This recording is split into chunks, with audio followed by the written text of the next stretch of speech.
Okay, hi, I'm back, and I'm here to talk about the next inventory and the step 4 series of inventories. And this is the worksheet for the next inventory, and it's on sex and harms. And so I know a lot of people are put off by this, but it's not just about sex, and it's not just about the physical act of sex. It's about sex and harms, and it's about sexuality, and it's about how I view my own sexuality, how I use my sexuality to get what I want, how I view sex, the old ideas that I've had about sex, and harms, on how I've harmed people. So a lot of the things that we didn't catch in the first two inventories, resentments and fears, get caught here. This is like a catch-all place for a lot of harms: critical, judgmental, sarcastic, gossiping, slander, meddling, controlling, manipulating. Whew, there's a lot of stuff here. We could dump a lot of stuff here. And you can also go back and look at your resentment inventory and your fear inventory and maybe grab something out of there if you had something come up that you didn't really know where to put it down. This is it. This is where we put it. This is a great inventory. It's a great inventory. And I know a lot of people say, well, sex, I've been married for 25 or 35 years and I've only been with the same person. It doesn't matter. We still have a way, and I'll say we still have a way of using our sexuality. Sometimes, if you're mad and you withhold sex, or you want something, and so you're extra nice, or you're more amorous, so to speak, because you want something. We use people like that. We use our sexuality. We use sex. And the ways that I've viewed sex in the past, and a lot of the times, like my resentments or anger, if I'm angry and I'm feeling like I was victimized by men or a man or anything, and I take that out on a woman or a man, and I take it out now on my partner or partners, or I just use people, this is where we want to talk about that. This is a fearless and thorough searching inventory. This is where you really want to get in, dive deep. This is why I called it Dive Deep. It wasn't just because it wasn't really a good name anyway, but it's because I really think that it's worth just diving deeper than just scratching the surface. Look, if you're going to do this work, let's do it. Let's get down and do it. So here it is, the first column. Whom did I hurt? Directly or indirectly? Perhaps begin with the people you've had sex with and then branch out to all relations, even those not involving sex, like I just said. And you go down the first column, always working down, again, just like all the other inventories.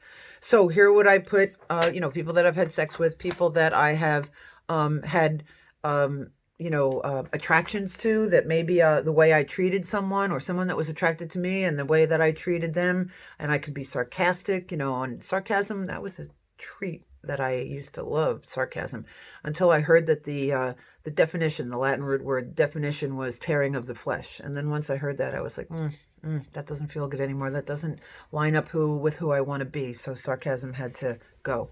And, slander and gossip and criticism and all those kinds of things. Like, I can be pretty cutting and caustic when I want to.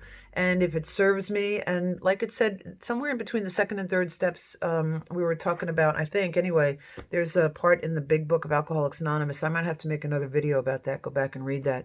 And it talks about, like, when we want to get our way, we can be really lovely and wonderful and kind and benevolent. And then if that's not working, or we think that we, can get it another way, we'll be angry and resentful and mean and harsh. And it's like, how to get what we want. So here we are. We're going to put our names down here that we have, and the people that we've hurt. And then we can also say, especially when it comes to the relationships, sexual or romantic. I mean, it doesn't even have to be the physical act of sex. It's just the romantic. It's the whole idea of love, whatever.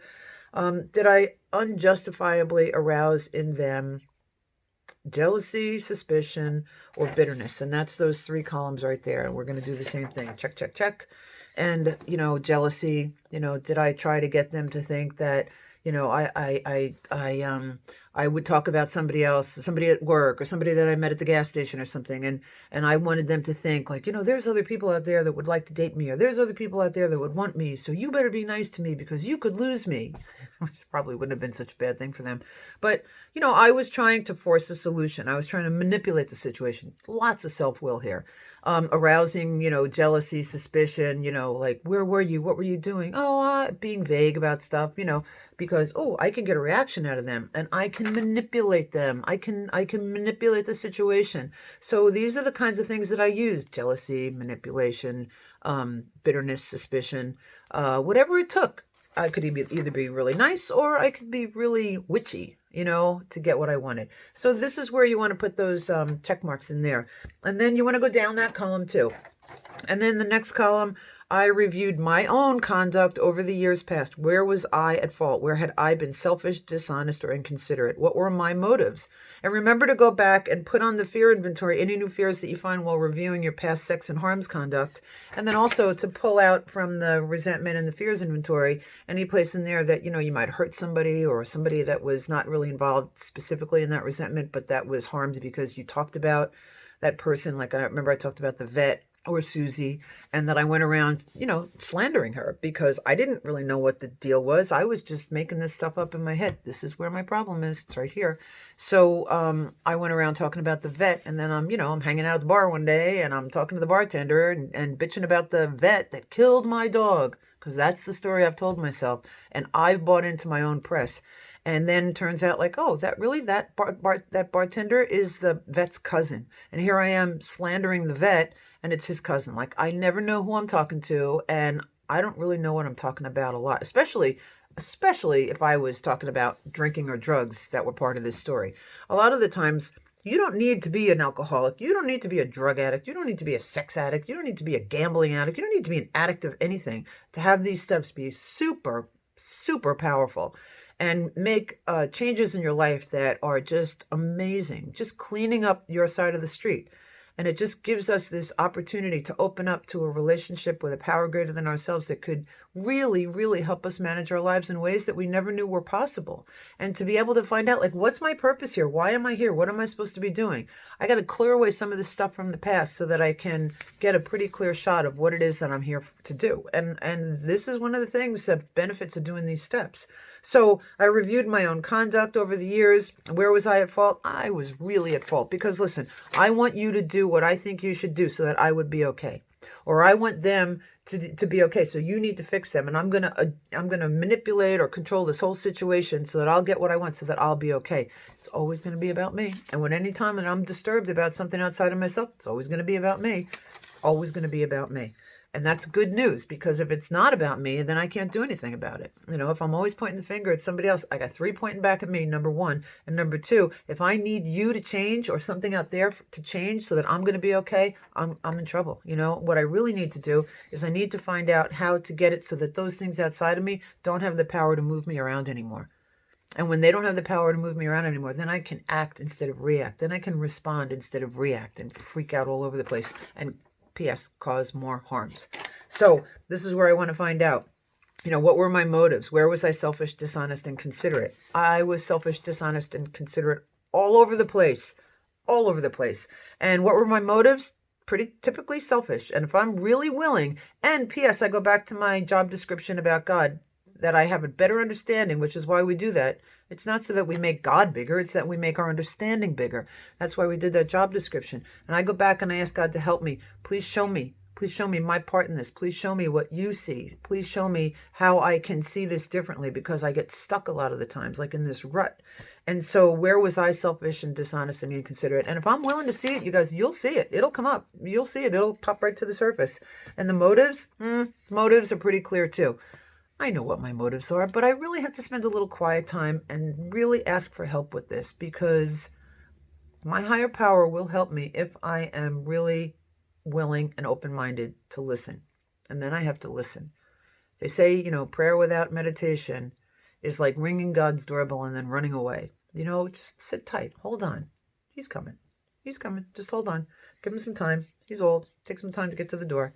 So this is where I'm going to write down any of my motives, and then I'm going to go into the last column and what should I have done instead?